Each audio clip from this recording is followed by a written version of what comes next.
free world. Yeah. My hitters be moving and shaking and stay out the streets. Yeah. Your hitters be hating, your hitters be looking so weak. Yeah. My hitters be moving and shaking and stay out the streets. Yeah.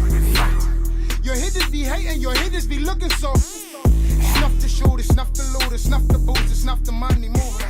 Snuff the hater, snuff the player, snuff your hairline, tape up and shape up.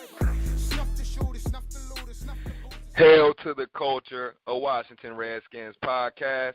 Bryce and Rome back at you again on this very, very important Dallas week. Just another game we know, but Dallas week always holds a little extra weight. Rome, what up, bro? What's up, man? What's up? Hey, man, not too much, man. I think we've got a good week on our hand. Let's start off with the unfortunate news, man, out of the D.C. sports area. Yeah, man. One of our own for sure, since we are Redskins reporters, Rich Tandler, a guy that we've looked up to for years, a guy that's been a consummate professional on the Redskins beat, a guy that I've seen rise from, not the most notable guy to being one of the main faces of Washington sports reporters. Rich Tandler, rest in peace, man. I was so troubled to hear the news because it was almost like I just heard him on the radio right before it happened. And it goes to show you how precious life is and how short it can be sometimes. It's an untimely death for Rich, but he would love nothing more for us to keep pushing and for us to keep delivering this great Redskins content. Ron, what do you think about the matter, man? Yeah, man, I was a little broken up when I read the news myself yesterday. It threw me off guard. But as far as what I want to say about Rich, man, Rich started his career a little bit late as far as being a sports reporter for the Redskins. It was his dream job, and he started late in life.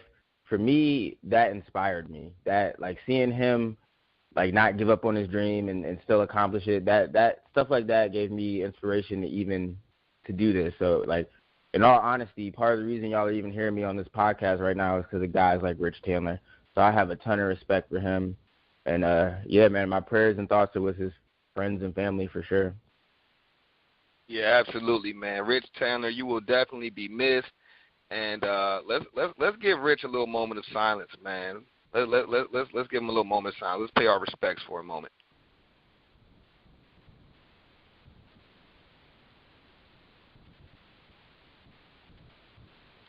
Rich Tandler, man, thank you for all your contributions to the Washington Redskins, and we will make sure that we uphold all the greatness that you've done already.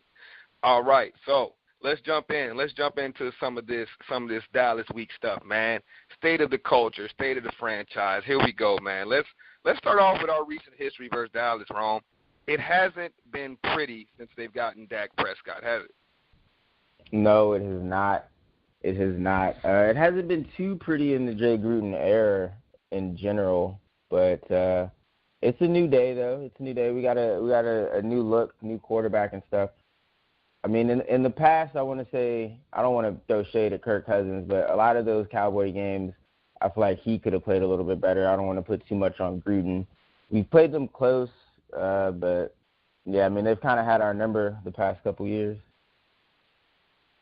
Yeah, I mean, that's for sure. They've had our number for the last couple of years, and that could be looked at as an understatement. Obviously, Dak's 4-0 against the Skins, and that doesn't sit well with me. And I'm sure it doesn't sit well with the guys. The good thing I will say about, hearing the press conferences from this week, especially from, new up-and-coming leaders like Jonathan Allen, and it just seems like to me that the guys are taking this game as another game. To me in the past, it was always obviously the fans, Dallas week's a huge deal for the fans. But it also became a huge deal to the players to me, And now it's almost like we got that attitude where it's yeah, this is Dallas, but this is another game where we've got to win. And I love that attitude. I love that attitude. Don't make any game bigger than any other game. So I think that's what kind of got us on this path of 500 football. Not being able to put a win behind us and going on to the next game and realizing that this is just another game. Yeah, I would agree with that, man. This is just another game for the players. They should definitely be thinking like that. But for me, man, I need us to beat Dallas this week. I think this is a must-win. I mentioned it on the pod last week or the other day. it's a statement game. We're up a half a game, and we definitely got to come out and beat Dallas, especially after getting swept by them last year. So I mean, this to me is a big game and a must win. But I'm glad the players are super focused. Yeah, man, I think I'd agree with you on the must win. Just for a place where this can set you up for the rest of the season. This game is like a placeholder game right here. If you win this game, you put your place in the division. You certify your place in the division at 4-2. You're number one, and no one will be able to catch you at least that week. And that would be a huge win for the Skins, especially for a team who, like I said, has hovered around 500 for the last few years. So let's talk about that a little bit, man. In the Skins' last 33 games, they're now 16-16-1. To me, that screams mediocrity, unless 500 football is what you're looking for. Don't get me wrong. We've had a lot worse than 500 football in our past, but in my opinion, it's time to turn the page from that. What you think, Rome? Oh man, we gotta start winning games in a row. I'm sick of this win one, lose one nonsense. I think this is the best chance. I mean, we just beat the Panthers and we got Dallas at home. So if we can get this one and we build a little momentum, the Giants are coming up next. They're not playing that well. They have, I believe, Atlanta on a Monday night game. We'll get into that in a little bit, but they got Atlanta on Monday night, so we're gonna get them on a short week. So it kind of sets us up to get a little winning streak going now and build a little momentum. I'm a little worried about the Giants game.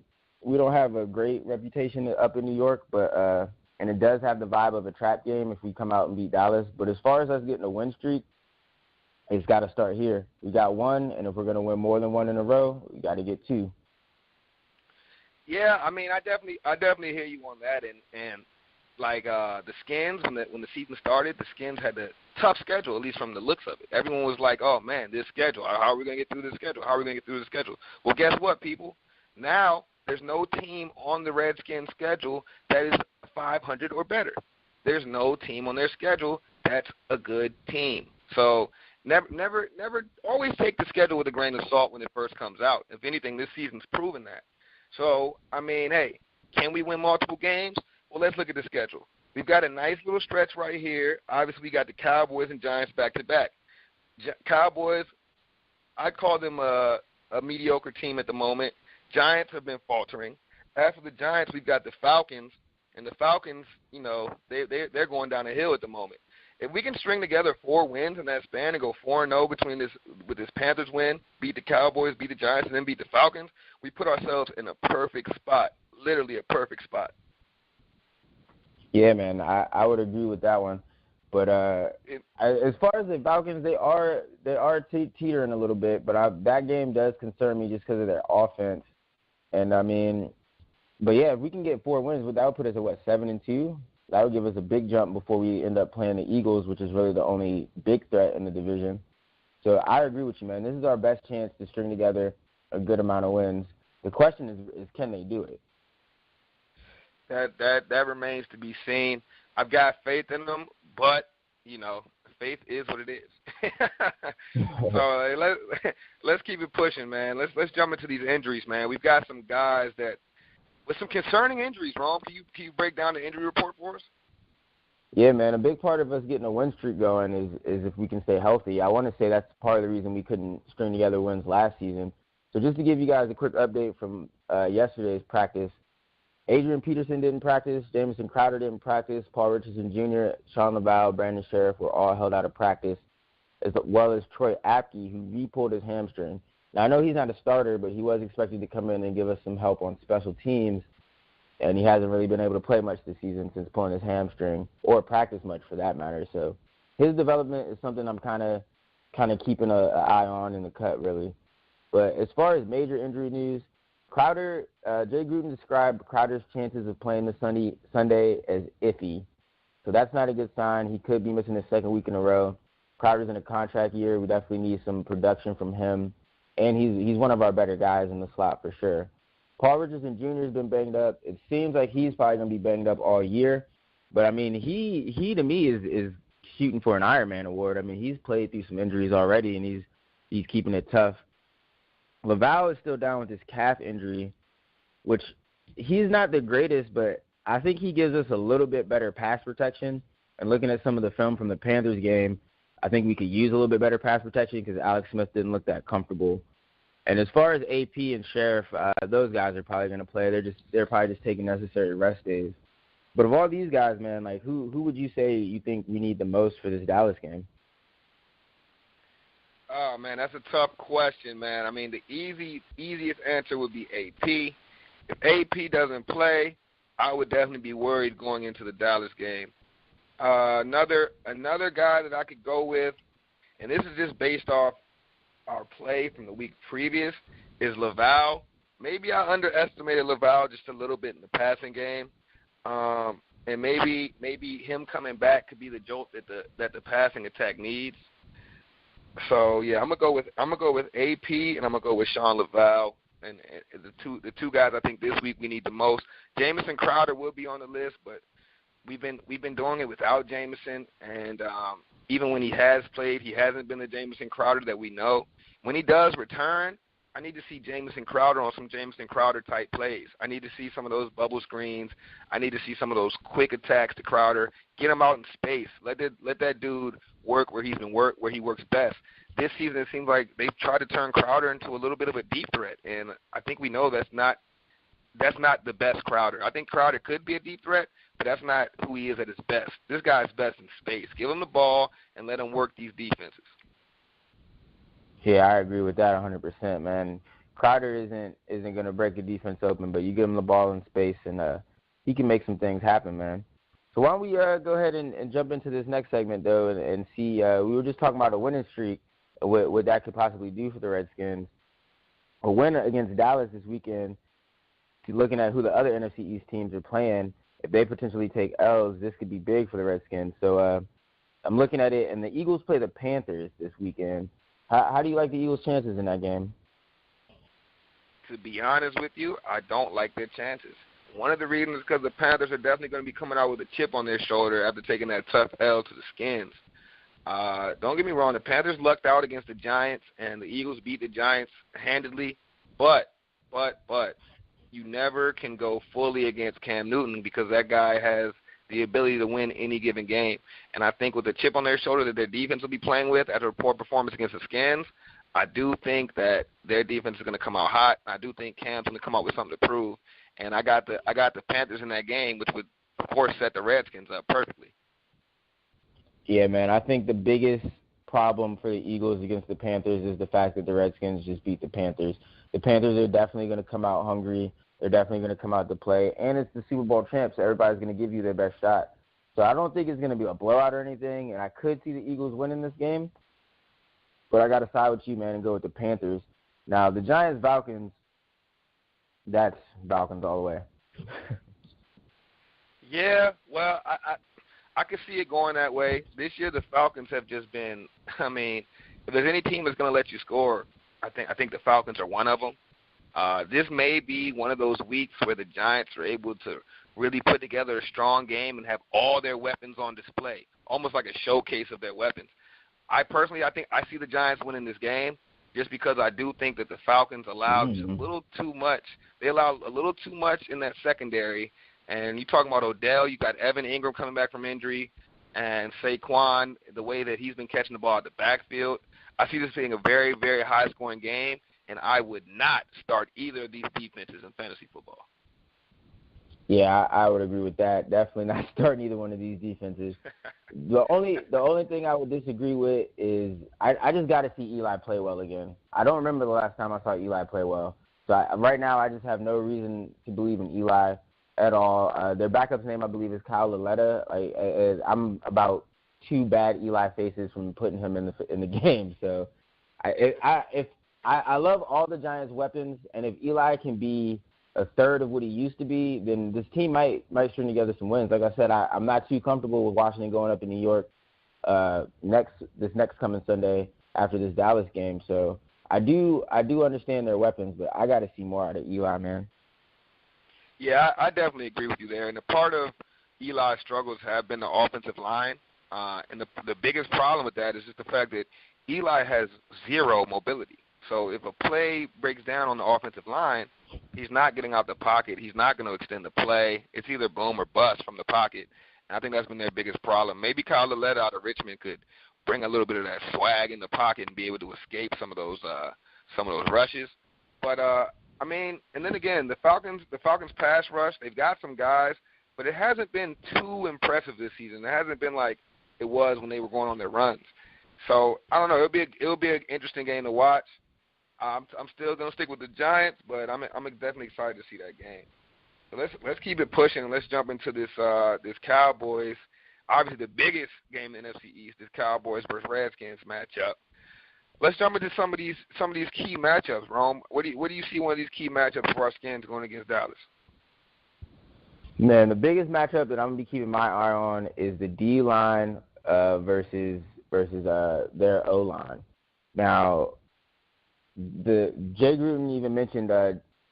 I don't have the direct quote, so I'm paraphrasing here, but on drafting Deron Payne in this Cowboys game coming up, he's basically saying that's why you draft guys like that. That's why you get a Jonathan Allen and Deron Payne. That's why you develop a Matt Ioannidis and all those kind of things. So what I want to see is maybe not a complete domination of their O-line, because they definitely have one of the better O-lines, but I want to see a fight. I want to see a dog fight in the trenches. I don't want Zeke going over 100 yards. I don't even want him going over 75, 80 yards. Last season we played them at FedEx. It was my birthday. It was October 29th. Ezekiel Elliott had his best game against the Redskins on my birthday. 150 yards, 30-some carries, and I believe it was like 2 touchdowns. That man ate all my birthday cake last year. I need the Redskins to step up this Sunday and shut down their O-line in that run game. I need Payne, the Alabama Wall, Allen, all of them to just hold it down to this weekend. This is the weekend where they prove that the Redskins made the right choice by drafting those guys. Yeah, for sure, man. I want to just throw a couple numbers out there. 21, 22, 23, 24, and 24. Those are the ages of the Redskins D-line. It's a young D-line, but they're ready and they're hungry and they're starting to emerge as leaders, not only on the defense, but on the football team as a whole. So let me jump into my first key matchup, and I'm going to go with our slot corners, mainly Fabian Moreau versus Cole Beasley. Cole Beasley had his best game of the season last week, which is terrible timing for our Skins, but he went over 100 yards and had a touchdown against the Jaguars. And he's always come up with timely catches for the Cowboys in the past going against the Skins. Has he had the crazy numbers? No, but that's not really his game. But he's always had timely first downs as well as timely touchdowns against the Skins. And it's something I need shut down, because one thing we know about Dak Prescott is he's not a pocket passer. You take away his only option from the pocket, which is Cole Beasley, and you're sitting pretty. You make them one-dimensional. To me, that's the key for the game. Is going to be to make the Cowboys one-dimensional. If you could turn them into just a running team, at least you know that's all you've got to stop. To me, that starts with Cole Beasley, because to me, that's the only guy that Dak Prescott's really looking for when he drops back into the pocket. Yeah, I would agree with that, man. Fabian Moreau is going to spend a lot of time in the slot, and he's going to have to step up against Cole Beasley, man. Another matchup that we're looking at over here at Health to the Culture is the QB battle, Alex Smith and Dak Prescott. Who do you think has the advantage, man? Who would you say is the better quarterback heading into this game? Oh, man, it's so tough. Because, in my opinion, Dak's coming off of his best game of the season. And I think we saw last week against the Jaguars, we saw Dak find himself again. I think he had the most rushing yards he's had all season, which was around like 84 yards. And he didn't have lofty passing numbers, but he didn't have any turnovers and had 2 touchdowns. And when you can do that, you start to find yourself again. And in those first few weeks, Dak hadn't found himself. Let's hope that he hasn't found himself against the Redskins. Oppositely, quarterback Alex Smith kind of done the opposite last week. Last game, Alex didn't look super comfortable in the pocket, getting out the pocket, in the offense in general. He just didn't look too comfortable. And despite the touchdowns, which were, great reads, but they were also great play designs. I haven't seen Alex Smith really push the envelope with some of his reads and some of his passes. I think in the first couple weeks he tried, and maybe it didn't end the way he would like. And now I think he's gotten back to being a little conservative. I'm all for situational football, but I need Alex Smith taking some shots this weekend against the Cowboys. And if Alex Smith gets just a little bit more gunslinger in him than he had last week, I really don't think it's close. I think Alex Smith definitely has the edge going into the game. But if Dak Prescott continues to play the way he played against the Jaguars, and accepting the fact that he is a dual threat, and accepting the fact that that is a good thing, then we can see Dak with the easy edge this weekend. Man, I think I'm split right down the middle on this one, man. I don't know who really has the edge. I want to lean towards Smith, but his play over the last couple of weeks hasn't really justified it. But I think there's a lot of factors going into why Smith hasn't played well. The O-line issue, I think, has a little bit to do with it. The injuries on the outside. Doxson hasn't really produced. Crowder's been out. Even Richardson's been playing, but he's been banged up. I think all that contributes a little bit into Alex Smith's struggles. As far as Dak Prescott, I know last week was his big game and all that, and I really, really don't want to sound like a hater, man, but I was looking at some of the film, and in all honesty, I think Dak Prescott was a little lucky. There was two fumbles that just bounced right back into his hands. Like, the Jaguars got to get that. There was that one zone read where he breaks it around the corner and scores a touchdown. I think it was like a 17-yard touchdown. Barry Church took the worst angle I've ever seen. So I'm gonna need Monte Nicholson to. I'm sure they all watched that film. Monte Nicholson, please don't take no bad angles. Don't make Dak look like he's RG3 in 2012 or Colin Kaepernick in the playoffs against the Packers, because he's not. So I will agree. The best way to use Dak is to use him like he's RG or Colin Kaepernick, but he's not as good as either one of those guys were in their prime. So yeah, I'm not really too sold on Dak, but the read option does make him dangerous. And like I said, I want to give Alex the advantage, but his play doesn't justify it. Yeah, that's kind of how I think I'm about the same spot, man. Alex should have the advantage, and maybe hope, but he doesn't, of course. But maybe hopefully this week he turns that page and becomes a little more of what he was last season in Kansas City. I still got hope that it's a comfort thing, and as he gets more comfortable in the offense, we'll see him start to evolve in the offense and with the offense. So keeping it pushing, man. Let's jump into around the league. There's been a lot going on in the NFL, man. One of the stories that stuck out to me was Jay Gruden's big bro, John Gruden. Seems to really be taking a wrecking ball to the Raiders, and it seems like he's really willing to clean house and get rid of everybody that they've got, man. Most recently, Amari Cooper was placed on the trading block, and they're apparently requesting a first-round pick for Cooper. Rome, do you think that Amari Cooper is worth a first-round pick? And if not, what do you think he is worth? If you're the Redskins, I do not think he is worth a first-round pick. If I'm making decisions for us right now, I would inquire about Amari Cooper. I see if they're interested in anything other than a first-round pick. A lot of times teams say first-round just to see if they'll get one. If nobody bites, they might take it down a notch or two, but I wouldn't throw a first-round pick for Cooper. I think he's great. I think he's probably better than any receiver we currently have, but not first-round pick. Yeah. I mean, a part of the reason that you're up on the block is because your production has faltered, and that's definitely the case for Amari Cooper. He's not having the season that people might have expected him to have coming in. And John seems to be done with him, or at least willing to, get some future assets for him. Do I think he's worth a first-round pick in the NFL? I don't. Mostly because first-round picks, in my opinion, are so precious. Maybe if you're one of those top teams that are essentially in the playoffs, getting to the AFC Championship every season, maybe you can think about that. For a team like the Redskins, who are usually in the middle of the pack, your first-round picks are just too important. Now, with that said, I would definitely throw a second-rounder, and I would even go as far as to throw 2 second-rounders Amari Cooper's way. I think bringing in a guy like Amari Cooper would finally help to open the offense back up. It would give us some speed on the outside that we've sorely missed since losing Deshaun Jackson, and I think it would open up the middle of the field for guys like Jay Reed and Jamison Crowder to start eating up in the middle again. I personally think it would be a great move for the Skins. Maybe Jay can give his big bro a call and convince him to give him the family discount. Yeah, man. The family discount would be what's up. I might even throw a second rounder and throw Josh Doxson in there just because get rid of some dead weight. Maybe John Gruden can figure out what to do with that.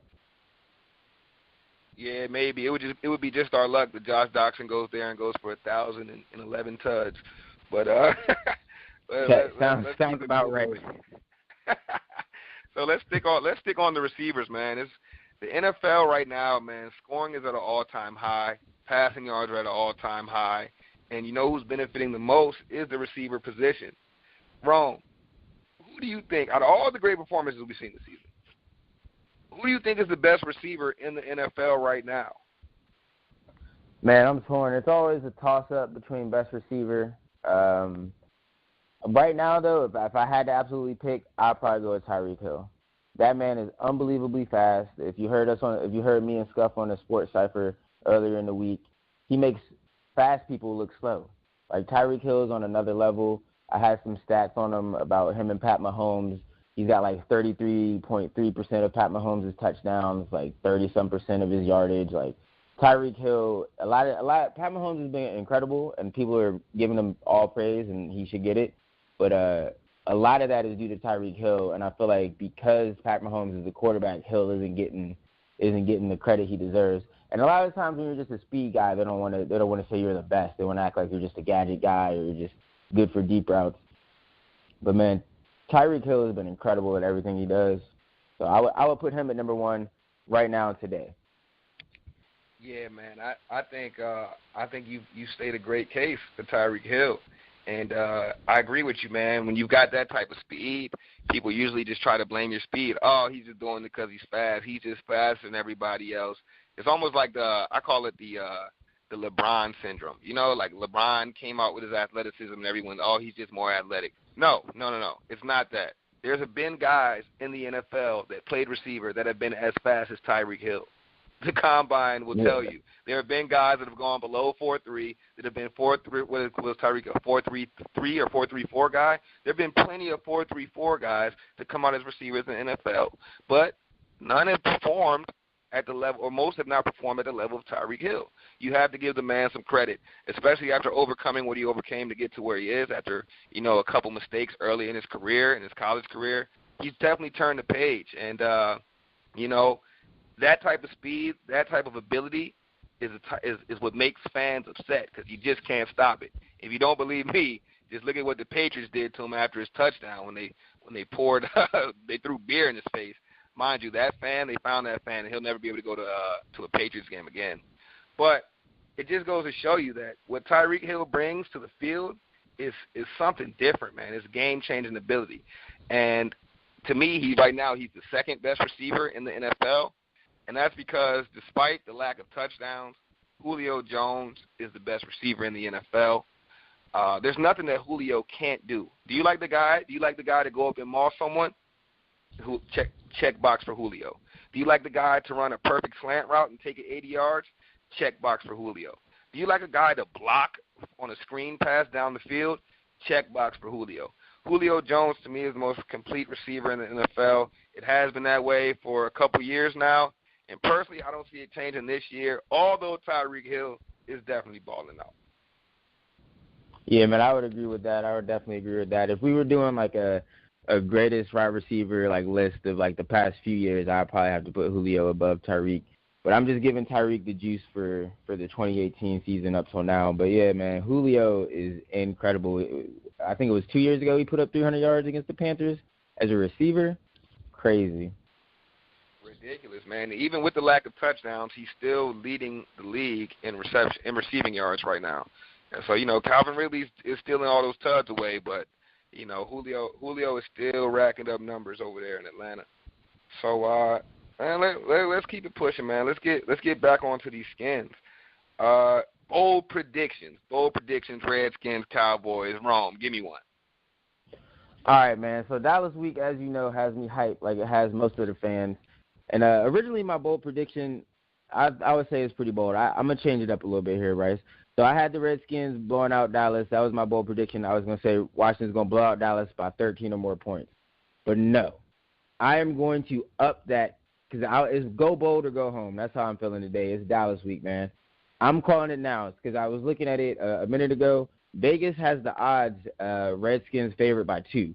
Now, if you're the home team, which the Redskins are, you're supposed to be given at least 3 because home field advantage gives you 3. So really they're saying Dallas is going to win by 1. Well, I'm here to let all the odds makers know that the Washington Redskins will blow out the Dallas Cowboys by a score of 21 points or more. I'm calling it now. That defense is going to be flying around. It's going to be incredible. Alex Smith is going to hit a deep pass to Paul Richardson. We're going to get some momentum, and then it's just going to be AP running it down their throats as if he's going to eat like Zeke wants to eat, and then Zeke ain't going to get a chance to eat because we're going to be up too much, and Dak is going to just throw picks all day. So I'm going Redskins winning by 21. Maybe Dallas will get 1 score and a field goal, and then Washington's going to just put up points after that. So that's my bold prediction, man. We're blowing Dallas out this week. Oh, man. You know, I love the way it sounds. I love the way it sounds, man. And I hope that is the outcome because that would definitely give me a great Monday and a great rest of the week. So let's hope for that for sure, man. So my first bold prediction, and this is a direct shot at Redskins Nation. And I do think this is the week that Redskins Nation shows out and gives our Redskins a real home field advantage. If you've been looking at the TV over these past few weeks, you've seen tons of opposing team fans sprinkled into our crowd. Even the Panthers game was a little ridiculous. I saw way too much powder blue in the crowd, and I mean that can't keep happening. That cannot keep happening. We've got to show out for our home team. I think this is the week after that huge Panthers win. I think the fans show back up in a big way at FedEx and give our Redskins the home field advantage we've been looking for. So I also got another bold prediction, and this kind of fits in with your prediction as well, Rome. I've got Adrian Peterson rushing for more yards than Ezekiel Elliott this week, and for a lot of points that you already brought up, I do see this being one of those games where the Redskins get out to a lead, and they're running the ball to keep the opposing team off the field, while the opposing team has to throw the ball just to get back into the game. And I think that bodes well for the Skins. And if that's the case, I definitely see AP going over 100, and I can see Zeke, floating somewhere around 75 yards for the game. And if that happens, if AP beats Ezekiel Elliott on the ground, I'm pretty much guaranteeing a win. So AP gets more yards than Zeke, you can guarantee the Redskins get the W. Yeah, I'm with that, man. And I want to piggyback off that home field advantage, man. I got so annoyed watching the Panthers game every time Luke Kuechly made a play, and I heard, Luke, come on now. We cannot have that up at FedEx Field, man. We got to change the culture up there, man. Yeah, man, we gotta fix that. And if we do get the real home field advantage, that's probably part of the reason Vegas is slighting us really, because they know. So I think this is something that's up to the fans. I think this is something we could all help out with and give our home team real home field advantage and let them know that this is our field and it's not just a extra home game on everybody else's schedule. Yeah, it's about time. So Redskins Nation, let's show out. Let's show out for this Cowboys game. Let's give our guys the little extra motivation they need to punch them boys in the mouth. Let's do it. Final thoughts, Ron? Man, my final thoughts, man. I just really want to beat Dallas, man. I've been thinking about it all week, man. I got my son hyped, my 4-year-old's hyped. We're ready to take it to Dallas. My wife's ready to take it to Dallas. I haven't been talking to any of my friends that like Dallas. You know what it is when it's Dallas week, Skins Nation. So let's keep it going. Let's get this dub. Let's do it. Let's get it. And hopefully, like the sentiments of the team have been echoing, they come out and treat it just like they treated last week. It's another game. It's another win that we've got to get. But don't make it too big, fellas. Don't make it too big. Let's just do what we do when we get on that field. And let's get that W. Let's bring it home for Redskins Nation. That's all I got for my final thoughts. One thing I will add in is rest in peace to the late, great Rich Tandler. And we've got some pretty dope stuff coming for you guys. Hey, Rome, you want to let the audience in on what we've got coming? Yeah, man. So if any of you guys are as excited as I am about this Dallas matchup, and believe me, I'm excited, we want to give you guys a chance to hop on the Health to the Culture podcast with us, because this is truly a podcast for the fans.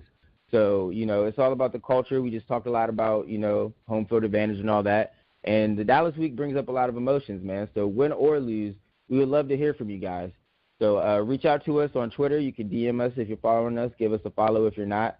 That's HTTR Culture on Twitter. Or you can DM either me or Bryce, however you want to do it. But, yeah, man, we would absolutely love to hear from all of the fans out there, especially about this Dallas game and your thoughts on it, man. So let us know. For sure. Join in on the conversation. Once again, like Rome said, we are Hail to the Culture. We are a Washington Redskins podcast brought to you by Good Ass Sports. We come into you guys every week, sometimes once, twice, 3 times, 4 times if there's breaking news. Hey, Redskins Nation, it's Dallas week. Let's get this W, and we'll hear from you guys soon. Hail to the HTTR. Culture. Signing out. Free world. Yeah. My hitters be moving and shaking and stay out the streets. Yeah. Your hitters be hating, your hitters be looking so weak. Yeah. My hitters be moving and shaking and stay out the streets. Yeah. Your hitters be hating, your hitters be looking so. Snuff the shooter, snuff the looter, snuff the booster, snuff the money mover. Snuff the hater, snuff the player, snuff your hairline, tape up and shape up.